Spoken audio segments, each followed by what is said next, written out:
Ketika kita kuliah itu kan kadang kita udah sambil ada yang sambil kerja atau ada yang sambil penelitian atau ada yang sambil ngelakuin hobi segala macam. Yang penting itu lulus ya. Aku sendiri sih menurutku itu kerja sambil kuliah tuh is a trap ya guys. Gajian, terima gajian itu kayak itu juga blessings, also a trap. Karena kayak waktu belum lulus tapi kamu udah dapet gaji tuh rasanya kayak aduh udah dapet. Iya benar-benar. Nggak semata-mata cuma di ruang kelas. Betul. Justru kalau bisa apa yang teman-teman dapat di ruang kelas itu sebarin keluar. Gen Z yang terbanyak makan hoax itu Gen Z yang nggak baca buku guys. Gen Z yang nggak tahu sejarah. Iya. Atau nggak males. Iya. Mereka tuh biasanya cuman misalnya ada berita nih, ya udah mereka tuh langsung percaya.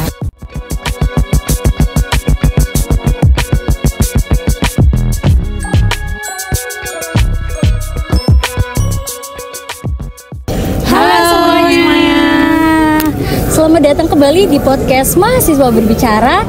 Kali ini bersama saya Jea, aku Rani, dan aku Syakila. Oke, jadi kita akan membahas salah satu topik yang nanti mungkin sangat menarik gitu ya Mbak ya. Nah, dan tapi mungkin banyak orang yang relate gitu. Nah, itu pentingnya. Nah, sebelum ke sana mungkin kita mau sneak peek dulu nih, perkenalan lebih jauh terkait Mbak Rani sama Mbak Kila ini seperti apa gitu. Mungkin bisa dijelasin sedikit gitu. Oke, halo, nama aku Rani, aku mahasiswa S1 Ilmu Politik tahun 2018. Dan halo, aku Syakila, aku juga mahasiswa S1 Ilmu Politik tahun angkatan 2018. Oke, nah jadi teman-teman mungkin for your information, jadi Mbak Rani dan Mbak Kila ini baru aja melaksanakan sidang skripsi begitu ya. Iya.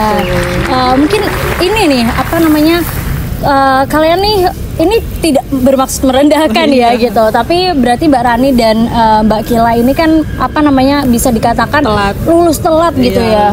Nah di sini tuh kadang tuh banyak banget mahasiswa yang sangat takut gitu, atau bahkan mereka parno untuk lulus telat gitu. Banyak banget stigma buruk yang seringkali didapatkan mahasiswa yang lulus telat gitu. Nah di sini aku mau tanya deh kayak opini Mbak Rani sama Mbak Kila gitu. Kalian pernah nggak sih kayak mendapatkan stigma itu, atau bahkan kayak pernah nggak sih ada yang ngomong kayak kok lulus telat sih kayak gitu-gitu? Mungkin bisa diceritain. Pasti ya, maksudnya memang ya idealnya kan kalau jangan sampai lulus itu nggak tepat waktu. Ini kita ya sebagai yang lulus telat tuh sebenarnya kita nggak rekomen sama sekali. Cuman ya maksudnya kan ini udah terjadi juga. Nah tapi sebenarnya kalau bisa buat teman-teman di luar sana, ini disclaimer ya, kita tidak menyarankan untuk lulus telat. Kalau bisa 3,5 tahun atau enggak ya 4 tahun. Lebih cepat lebih baik. Ya. Yang penting adalah tapi sebenarnya tujuan kalian untuk lulus itu apa gitu. Oke, itu ada tujuannya. Iya, karena sebenarnya kan juga ketika kita kuliah itu kan beda ya sama SMA. Ketika kita kuliah itu kan kadang kita udah sambil ada yang sambil kerja atau ada yang sambil penelitian atau ada yang sambil ngelakuin hobi segala macam. Yang penting itu lulus ya, yang penting selesai skripsinya dikerjakan. Karena jangan sampai mungkin kita ada kegiatan juga tapi akhirnya sampai di DO atau akhirnya mutul di tengah jalan tuh sayang banget sih. Apalagi kan kuliah itu sebenarnya privilege ya, dan nggak semua orang tuh bisa kuliah. Jadi aku benar-benar manfaatkan kesempatan yang baik. Dan kalau mungkin misal pun teman-teman itu telat, segera diselesaikan skripsinya. Karena jujur itu gampang kok, maksudnya tinggal kerjain aja udah. Jangan takut, pokoknya udah langsung kerjain aja. Kalau sama berarti kalau dari kalau aku sendiri aku setuju ya sama statement itu, bener-bener nggak menyarankan untuk lulus nggak tepat, lulus telat gitu, karena konsekuensinya memang banyak. Terus juga kan itu bentuk tanggung jawab kepada diri ya, tanggung jawab kepada diri, pada orang tua juga terutama itu. Nah tapi kuncinya itu gimana kegiatan-kegiatan yang kamu lakukan karena kamu nggak lulus telat itu, kegiatan-kegiatan itu tuh yang berkontribusi ke masa depanmu gitu. Jadi jangan cuma berdiri di tempat aja gitu, berhenti di situ. Tapi kamu juga harus ngembangin diri juga gitu, karena sekarang itu kan nggak cuma perkuliahan tuh yang di dalam ruang kelas gitu, tapi banyak banget pelajaran-pelajaran yang bisa kamu dapat di luar ruang kelas gitu sih. Ya jadi maksudnya itu lebih ke kayak oke, misalnya ini kita lulusnya telat, tapi sebenarnya in the meantime kita lulus telat tuh kita ngapain aja sih? Kan kita juga kebetulan tuh kerja. Oh ya berarti ya terus karena lulus telat. Wait a minute. Who are you? Terus karena lulus telat karena ada alasannya itu tadi ya. Benar, jadi nggak semata-mata kita tuh nggak lulus karena kita nggak ngapa-ngapain, kita main-main tuh sebenarnya enggak. Tapi kita juga punya ada kegiatan lain kayak gitu. Oke. Nah, mungkin aku juga mau cerita sedikit nih gitu kan. Aku tuh sebenarnya kayak di angkatanku gitu ya. Aku bisa menganggap tuh sebenarnya salah satu awalnya ya menganggap bahwa aku tuh yang lulus telat juga gitu. Karena kan teman-temanku ada yang 3,5 tahun, 4 tahun gitu. Ya? Aku termasuk 4,5 bahkan mau 5 tahun gitu loh. Nah, awalnya tuh sempet merasa insecure gitu. Ada perasaan sedikit iri begitu ya dengan teman-teman yang udah lulus duluan gitu. Tapi kemudian ketika aku melihat kembali gitu, kayak melihat oh ya prosesku dengan teman-temanku ini tidak sama gitu. Nah, ini yang kadang tuh mahasiswa tuh seringkali FOMO gitu, tapi mereka tidak melihat lebih jauh bahwa proses setiap mahasiswa itu berbeda gitu loh. Kadang ada juga mungkin tingkat kesulitan skripsinya, terus kemudian akses atau dan lain sebagainya itu juga mempengaruhi untuk proses kayak lulus apa enggaknya gitu sih. Nah, terus ini juga menarik ya dari Mbak Rani sama Mbak Kila ini kan kalian berdua karena kerja tadi ya udah sempet dimention lulus telat karena kerja gitu. Nah, kalau boleh tahu gitu, kenapa sih malah memilih untuk kerja? Mungkin kalau bisa dijelasin juga mungkin bisa kira-kira kayak kerjanya gimana gitu, apakah relevan juga dengan jurusan kalian nih, bidang politik juga gitu, atau justru malah melencong jauh nih dari politik atau kayak gimana gitu.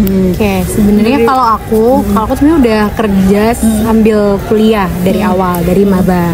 Nah, tapi memang di akhir-akhir itu kerjaanku tuh aku kebetulan kerja di bidang multimedia. Jadi kayak kalau misalnya ada acara yang butuh live streaming atau butuh ada Zoom atau apa segala macam, itu biasanya aku bisa ngerjain kayak gitu. Oh, oke. Nah, sebenarnya apa tadi? Apa ya? Sebenarnya waktu kerja itu kadang itu suka kayak nyepelein skripsi gitu kan, misalnya aduh capek gitu. Aduh capek, udah pulang kerja capek jadi males ngerjain skripsi. Nah, sebenarnya itu tuh yang karena itu nggak di push, nah akhirnya lama-lama tuh kayak aduh nanti aja deh ngerjain skripsinya. Oh, jadi kayak gitu. Malah terbengkalai, semakin terbengkalai, jadi malah nggak kerjain gitu ya. Iya, nah tapi sebenarnya itu penting juga ya buat mahasiswa tuh tahu kalian tuh sebenarnya untuk mau lulus tuh nanti pengennya jadi apa. Nah, sehingga jadi nanti kalian tuh jangan cuma semata-mata yaudah aku pengen ini cepat lulus tapi nanti kemudian nggak ada plan. Karena itu juga ya sama aja jatuhnya kan kalian juga nggak nggak memenuhi potensi dari diri kalian. Iya, kalau aku sendiri sih menurutku itu kerja sambil kuliah tuh is a trap ya guys. Terima gajian itu kayak itu juga blessings, also a trap. Karena real tuh belum lulus tapi kamu udah dapet gaji tuh rasanya kayak aduh udah dapet. Iya benar uang nih kayak udah gitu, dapet iya.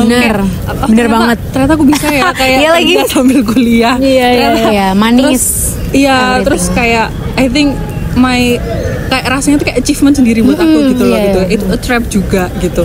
Nah, kebetulan kalau kerja aku sendiri sih itu di industri kreatif ya, tetap lebih tepatnya tuh di MICE, meetings, incentives, convention and exhibition, atau dalam kata lain tuh kayak di events organizer kayak gitu. Nah, jadi memang ya kayak dari jurusanku sih nggak sesuai ya sama jenjang karir yang aku pilih gitu.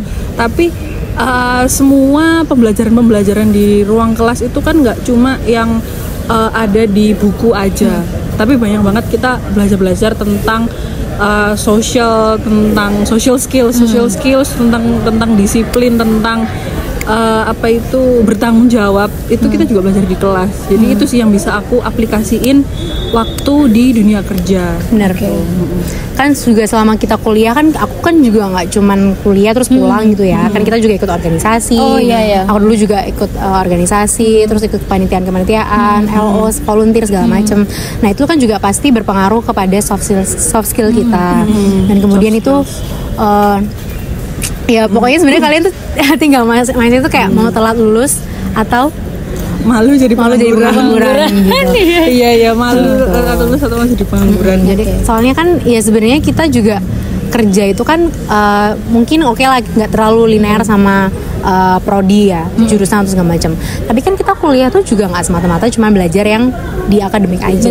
Betul. Soft skill kayak kita kemanitiaan dan segala macam itu kan juga pasti diperlukan dan terbukti ternyata terpakai juga di dunia kita kerja gitu. Tapi juga ini sih sebenarnya kalau misalnya dibilang politik nggak nyambung tuh ya nggak juga, karena ya mau sampai kapanpun, mau dimanapun kita bahas media, kita buka apa, itu juga pasti politik. Betul. Politik itu ada di semua kehidupan kita gitu, dari yang mikro kayak kita yang mikro sampai ke makro gitu. Tapi apakah kemudian kayak ini jadi justifikasi lulus telat? Enggak ya. Maksudnya kita kasih saran nih, kasih insight baru ke teman-teman semuanya kalau apa itu penting juga nih untuk kita itu belajar soft skills kayak gitu. Karena di dunia karir itu kayak sangat dibutuhkan untuk kamu tuh kayak inisiatif, inisiatif, terus kamu bisa inovatif gitu kayak banget. Apalagi di industri kreatif, nah itu kayak butuh banget gitu kayak kamu bisa nggak berinisiatif, karena kalau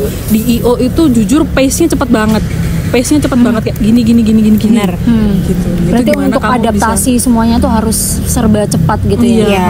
Sama ya pengalaman sih. Semakin kita sering event, itu kita pasti lebih sering ngerti ya gimana cara kerjanya, terus cara ngadepin orang sih yang paling penting. Nah, kadang-kadang kalau masih mahasiswa kan kita suka ngadepin ya udah sama teman-teman sebaya, sama dosen gitu. Nah, kalau udah ngadepin klien, itu kan karakter orang tuh ternyata bisa sebeda-beda itu ya gitu. Kayak aku baru di dunia kerja tuh ketemu orang yang kayak paling PR itu yang ngadepin klien sih, karena kan ya istilahnya kan mereka membayar kita, jadi kita kan kerja buat mereka. Kadang tuh ada keinginan dia tuh yang kayak kita nih nggak bisa nih, kita aduh gimana ya, tapi kita ya harus tetap mengusahakan. Nggak bisa tuh kita misalnya kita kayak sama kuliah, maksudnya kita nggak bisa kita kuliah ya, kita ditanya dosen, maaf bu saya nggak ngerti. Nah di depan klien kamu kayak gitu ya wes cut off. Jadi cut off. Iya, kamu nggak akan dipakai lagi, kayak wah nggak bisa. Kamu harus gimana caranya kamu find a way untuk ya bu saya usahakan, saya kerjakan gini. Because the industry all about connections. Benar. Gitu, koneksi gitu. Itu penting banget. Politik kerja. Iya, politik kantor, politik kerja itu juga sangat penting ya. Culture. Bukan mengajarkan untuk menjilat atau apa, tapi lebih ke kayak know your surroundings. Kayak kamu tuh harus tahu lingkungan kerja kamu tuh kayak gimana. Kan namanya baca kamu situasi. Kan namanya kamu masuk ke lingkungan baru ya. Itu pasti beda. Mau lingkungan kampus, lingkungan pertemanan itu pasti beda. Nah, lingkungan kerja itu sebenarnya hampir sama kayak lingkungan kampus, tapi lebih more diverse, lebih attack gimana ya? Iya, lebih banyak serangan-serangan gitu loh. Tapi lebih garang gitu. Kalau di kampus tuh kan di kelas kita misalnya berdebat nih di kelas ini, tapi at the end of the day kita semuanya teman gitu, keluar kelas masih teman. Kalau di kerjaan tuh kan nggak bisa. Kayak sangat kompetitif. Tapi kalian tuh harus juga profesional. Nggak boleh sama sekali nunjukin kalau kamu kesel atau mungkin kamu tuh kayak aduh aku nggak suka nih sama nih orang. Nah itu nggak bisa. Itu harus berarti tetap harus profesional ya, mau suka nggak suka sama orang itu tetap harus profesional. Nah terus ini tadi menarik ya, sempat kayak cerita kayak perbedaan ketika menjadi mahasiswa dan juga atau dan lingkungan ketika masih kuliah sama di kerja. Ini kan aku melihatnya berbeda banget ya, sebagai orang yang sebagai fresh graduate yang belum kerja, maksudnya belum mencicipi yang benar-benar kayak menjadi budak korporat atau bahkan kayak kerja di maksudnya benar-benar ya kerja sama orang itu kan gitu. Aku jadi dapat sedikit insight. Nah mungkin ini sih yang mungkin kadang tuh orang-orang juga takut.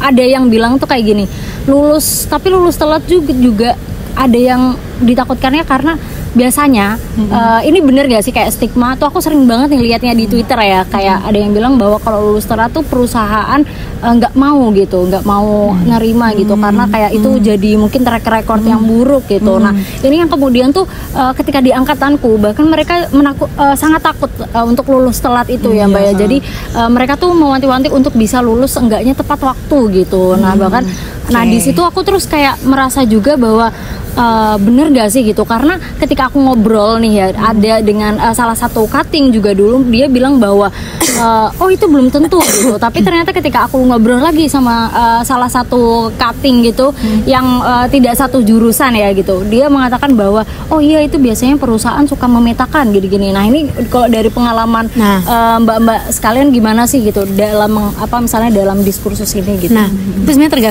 tergantung lini kerja yang ingin kalian masukin. Pertama pasti ada aja beberapa kantor tuh yang pengen ngeliatnya kok lihat tahun lulusnya kok jauh banget gitu. Iya. Nah tapi sebenarnya yang paling penting itu adalah waktu kamu gap antara kamu lulus dan enggak itu sebenarnya kamu ngapain aja. Itu yang paling penting. Kadang tuh berarti apa yang dilakuin ketika masa ini ya, apa kamu misalnya belum lulus lah. Nah itu kadang-kadang tuh suka ditanyain, ada HRD tuh yang nanya kenapa kamu lulusnya lama ya, kamu ceritakan aja, oh saya tuh kerja, saya gini, saya gini. Terus mungkin kamu ada kegiatan apa, itu ceritakan aja. Yang penting tuh itu tadi, makanya walaupun lulusnya telat, yang penting kamu tuh harus produktif.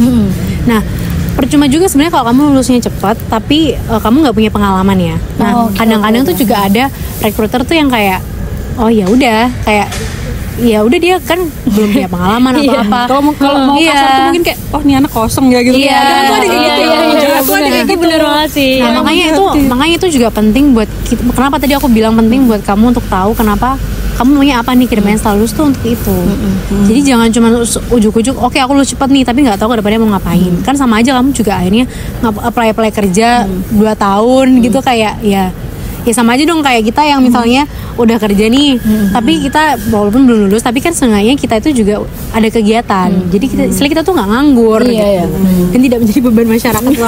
Nah itu karena kita yang paling penting yang paling penting adalah stay produktif sih. Mau apalagi kan zaman sekarang ya kita kan bisa ngonten, kita bisa bikin self branding itu penting banget. Jadi jangan minder. Kalau misalnya kalian memang ada kekurangan nih, kita telat lulus, tapi kalau bisa kamu tuh compensate hal itu dengan apa yang bisa kamu lakukan, kelebihanmu tuh apa, kayak gitu. Karena semua itu menurutku ya ada solusinya kok ya. Nggak bisa dikorbankan. Iya, jadi maksudnya nggak semata-mata oke lah kita ikutin alurnya kehidupan yang ditentukan oleh society gitu kan. Enggak, pasti kehidupan orang tuh masing-masing. Kita juga punya struggle masing-masing nih. Nah, yang paling penting itu tuh pokoknya selalu stay produktif apalagi di usia muda. Dan zaman sekarang kayak ada sosial media, terus ya banyak lah yang sebenarnya bisa kita lakuin juga gitu. Kecuali memang kamu ya udah lulusnya lama ya kamu nggak ngapa-ngapain ya yang baru itu yang kayak enak ngapain. Gitu. Kalau aku bisa nambahin sih gini ya, misalnya kalau biasanya tuh ada yang nanya kayak berarti kamu mengorbankan kuliahmu dong gitu. Ada yang tanya kayak gitu. Nah, jujur kalau ini kan opiniku sendiri. Jadi aku tuh mengorbankan kuliahku untuk aku menemukan passionku, menemukan jati diriku gitu, menemukan aku tuh pinterku tuh di bidang apa. Terus ternyata aku tuh bisa spotlightku itu di bidang apa kayak gitu ya. Kalau ngorbanin kuliah itu kan bukan hal yang kecil juga ya. Ini kalau aku mau ngomong idealis itu kalau bisa kalian yang lulus telat itu kalau bisa itu membuka lapangan pekerjaan baru sih guys. Karena justru sekarang tuh yang dibutuhkan tuh seperti itu ya. Kayak contohnya kayak mahasiswa ilmu politik itu yang aku tahu ada teman-teman kita tuh yang dia tuh punya kafe gitu. Terus habis itu di industri kreatif juga ada sih yang kayak di bidang branding gitu, di bidang branding, sosial media. Terus apa sih namanya kan agency. Agency. Jadi ada teman kita yang punya agency. Jadi pengorbanan yang besar itu juga harus kamu kasih kontribusi nih ke masyarakat gitu loh. Karena kita tuh mahasiswa ya, jujur kita mahasiswa tuh sekarang dituntut kayak nanti harus kerja kayak gini-gini, harus kerja kayak gini. Nah, tapi alangkah baiknya kalau kamu tuh bisa berkontribusi buka lapangan pekerjaan baru gitu. Tapi kalau sekarang sebenarnya gampang sih kalau misalnya kita mau eksplor tentang politik tuh bikin aja konten politik. Kan apalagi sekarang TikTok ya, itu banyak banget yang viral. Kayak orang-orang ngomongin tentang politik. Kayak kadang kreator-kreator itu bahkan bukan jurusan politik loh. Mereka tuh kadang kayak kadang-kadang mereka tuh ya jurusan FEB atau bahkan nggak kuliah, tapi mereka tuh aware sama politik. Nah, apalagi kan sekarang politik sama Gen Z itu sangat-sangat viral ya. Ya walaupun kita juga tetap perlu hati-hati dalam mengungkapkan pendapat di sosial media, tapi menurutku konten tentang politik ya kayak sekarang kita ini bikin podcast itu merupakan salah satu jalan yang penting juga gitu. Apalagi memberikan edukasi politik ke masyarakat. Dan juga itu bisa juga dijadiin branding loh. Kan siapa tahu nanti ada endorse ada yang ngajak kerja sama atau enggak itu bisa membuka apa ya jalan baru. Siapa tahu kamu diundang narasumber atau kamu diundang untuk lecture, itu kan juga bisa gitu. Jadi menurutku ya pembelajaran tentang politik tuh ya lagi nggak semata-mata cuma di ruang kelas. Justru kalau bisa apa yang teman-teman dapat di ruang kelas itu sebarin keluar gitu. Kasih nih edukasi ke orang-orang gitu. Kayak misalnya kayak contoh yang paling penting tuh orang-orang tuh pahamnya kayak misalnya ada kasus korupsi nih. Korupsi habis itu 5 triliun. Nah, orang itu nggak ngerti kalau 5 triliun itu kerugian yang dimiliki negara, bukan dia maling 5 triliun, bukan, tapi kayak itu tuh negara tuh rugi segitu. Nah, nanti ada lagi namanya tuh aliran dana. Nah, itu baru aliran dana tuh dia terima berapa. Nah, itu kan kayak kadang-kadang orang-orang tuh nggak ngerti. Nah, itu tanggung jawab kita sebagai kayak anak mahasiswa politik untuk ngasih edukasi terkait itu dan supaya masyarakat itu bisa mengawal untuk koruptor ini ngembaliin aliran dana tadi itu. Nggak mungkin sih itu sebenarnya. Tapi lebih ke kayak ini sih. Aku tuh lebih senengnya tuh ini sih, kayak kan teman-temanku tuh banyak yang bukan anak politik, teman-temanku dari SMP SMA. Nah, mereka tuh kadang tuh pengen tahu tentang politik tapi takut, ngerti gak sih? Kayak tahu mereka kayak nggak tahu, aduh aku nggak ngerti gimana sih ini. Nah, di situ tuh kadang aku tuh kadang juga suka share sedikit di second account sih, tapi kayak kalau misalnya ada isu baru, aku tuh suka jelasin konteksnya tuh apa, kayak konteks guys ini loh sekarang lagi kayak guys ini loh sekarang lagi terjadi gini-gini, terus kalian tuh tahu nggak sih kalau gini-gini kalau Indonesia tuh lagi gini-gini. Nah, temen gue tuh justru malah mereka tuh seneng kayak oh ternyata tuh kayak gitu. Jadi aku tuh berusaha menjelaskan kepada orang awam kalau oh iya politik tuh gampang loh, kalian tuh juga bisa sebenarnya, nggak it doesn't have to be that hard gitu. Kayak orang-orang tuh sebenarnya juga pasti tahu kalian kayak gitu. Nah, itu tuh yang menurutku tuh sangat penting untuk membuka awareness tuh ke orang-orang, dan itu menurutku kalau misalnya mau dikelola jadi bisnis sebenarnya juga bisa banget ya. Itu aku relate banget sih untuk kayak speak up di second itu beneran sih, apalagi kayak justru teman-teman dari SD, SMP, SMA aku tuh emang nggak ada yang maksudnya politik gitu loh. Nah, mereka tuh kayak apalagi ketika pilpres kemarin mereka kayak pada kebingungan gitu loh, ini harus gitu. Bener. Program mereka apa aja? Kadang udah dicantumin nih, kan ada nih biasanya kayak selebaran poster, tapi mereka pun kadang tuh nggak ngerti karena mungkin bahasanya atau lain sebagainya, jadi mereka bingung gitu. Nah, akhirnya aku kayak mencoba menjelaskan pakai bahasa yang mungkin mudah banget gitu loh, kayak anak gaul Gen Z yang mungkin bisa dimengerti gitu loh. Bahasa yang mudah dimengerti. Jadi kayak mereka bisa tetap into ke politik nih, walaupun ya ini dengan kayak berbagai pendekatan gitu sih. Sebenarnya menurutku yang orang-orang butuh itu ini sih, penyaringan informasi. Kan banyak banget kan kadang-kadang teman-teman tuh suka bilang, aduh aku tuh overwhelmed banget deh kalau dengerin tentang politik itu bener banget kan sih. Ya maksudnya berita-berita di media itu kan emang banyak banget, dan ya memang nggak bisa disaring. Nah, menurutku di situ perannya anak politik tuh di situ, kayak kita tuh ngasih tahu, oh ya kalian tuh sebenarnya nggak perlu baca semuanya, yang cukup kalian tahu tuh intinya ini. Betul. Contohnya waktu pilpres sih. Nah, waktu pilpres kemarin itu kan orang-orang itu kebanyakan kebanjiran informasi tentang hoax ya, bahkan. Betul, itu banyak. Atau enggak buzzer apalagi di TikTok. Terus justru yang menjadi AI juga. Kemarin tuh pilpres tuh video-video AI kayak justru misinformasi. Jadi maksudnya justru tuh yang menjadi concern orang-orang itu bukan masalah visi misi caleg, tapi malah menyerang ke personal lah, malah menyerang ke permasalahan-permasalahan pribadi, malah menyerang ke gimmick-gimmick parpol, kan pasti banyak ya gimmick-gimmick untuk meningkatkan popularitas apa segala macam. Tapi justru orang-orang tuh nggak fokus ke visi misinya. Kalau misalnya aku tanya, kalian tahu nggak? Kalian milih 01 misalnya karena apa visi misinya? Nggak tahu. 02 kenapa visi misinya nggak tahu. 03 visi misinya apa? Nggak tahu. Mungkin mereka cuma kayak, ya karena dia gemoy gitu lah. Iya, itu. Kan gimmick-gimmick. Iya kan justru itu yang melenceng jauh dari sebenarnya bahaya. Demokrasi itu bahaya. Justru kan malah harusnya tuh orang-orang taunya oh ini tuh visi misinya apa, programnya apa. Justru itu yang pengennya tuh disebarkan ke masyarakat, bukan cuma joget-jogetnya atau mungkin cuman apa ya gimmick-gimmicknya. Nah, itu sih itu Gen Z Gen Z itu gimana tentang politik? Nah, Gen Z. Kalau nah Gen Z itu nah jujur sebenarnya Gen Z itu udah mulai aware sih menurutku. Iya. Ya, kayak banyak anak-anak tuh yang kayak melek politik ya, apalagi karena sosmed ya. Iya. Nah, cuman ya itu tadi ada plus minusnya juga. Ada juga Gen Z yang melek politik, tapi di sisi lain tuh ada juga buzzer.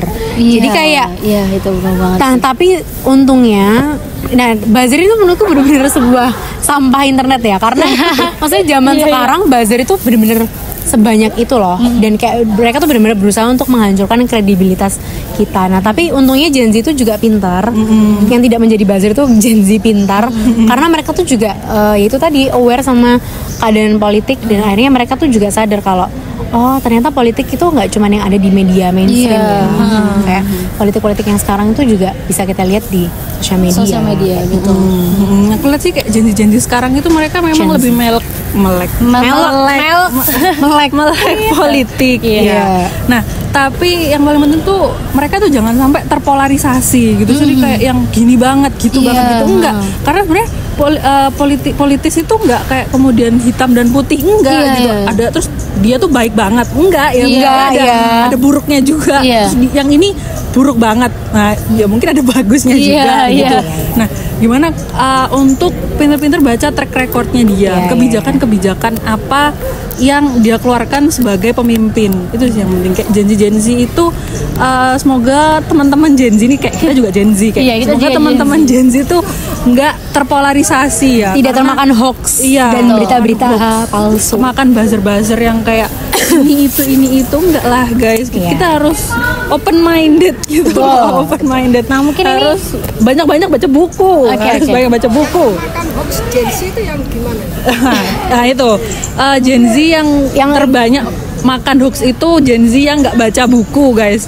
Gen Z yang nggak tahu sejarah ya. Maksudnya nggak males. Mereka tuh biasanya cuman misalnya ada berita nih, ya udah mereka tuh langsung percaya. Padahal kan ya enggak lah, kalau kalian mikir ya enggak semua berita yang keluar di media massa itu benar gitu. Kayak ayolah, kita tuh bukan generasi boomer ya yang apa-apa di Facebook tuh percaya gitu, misalnya obatan apa gitu ada percaya. Berita itu jangan dibaca headline-nya aja, isinya baca juga. Menurutku Gen Z itu sekarang kita udah mulai terbuka lah secara literatur juga. Kayak aku harap tuh orang-orang tuh ngerti kalau setiap berita yang keluar kadang-kadang dari company yang besar pun tuh nggak selalu benar gitu. Kadang tuh berita-berita tuh juga tergantung penulisnya juga. Ada penulisnya yang bias. Karena di Indonesia ini juga banyak ya news company yang dimiliki politis juga. Politisi. Jadi apakah kemudian dia itu dimiliki politisi terus dia bisa netral? Nah, kita nggak tahu ya itu. Nah, makanya penting juga, maksudnya selain kita percaya apa yang kita percayai, kita tuh juga baca keadaan sekitar, baca buku-buku, sama ya ngelihat keadaan yang ada sih. Kayak jangan cuma ngelihat yang ada di sosial media. Kita tuh juga harus ngelihat in real life tuh kayak gimana sebenarnya orang-orang dari lingkungan terdekatmu dulu. Nah, pasti kan juga kita cerita-cerita ya kayak gini. Kayak misalnya harga beras naik gitu kan. Pasti aduh aku anak kos nih, kok beras sekarang naik ya. Kayak per kilo 15.000, 16.000 padahal dulu cuma 14.000. Telur juga naik semuanya. Atau nggak kamu ke kafe gitu ngerjain tugas, kok sekarang harganya satu cup gini naik ya 25.000. Nah, itu kan juga sebagai sebuah sumber diskusi. Kayak kamu bisa tuh masuk, iya nih gara-gara harga naik karena pemerintahnya gini. Nah, itu tuh sebenarnya bisa juga dikaitkan ke situ kayak gitu.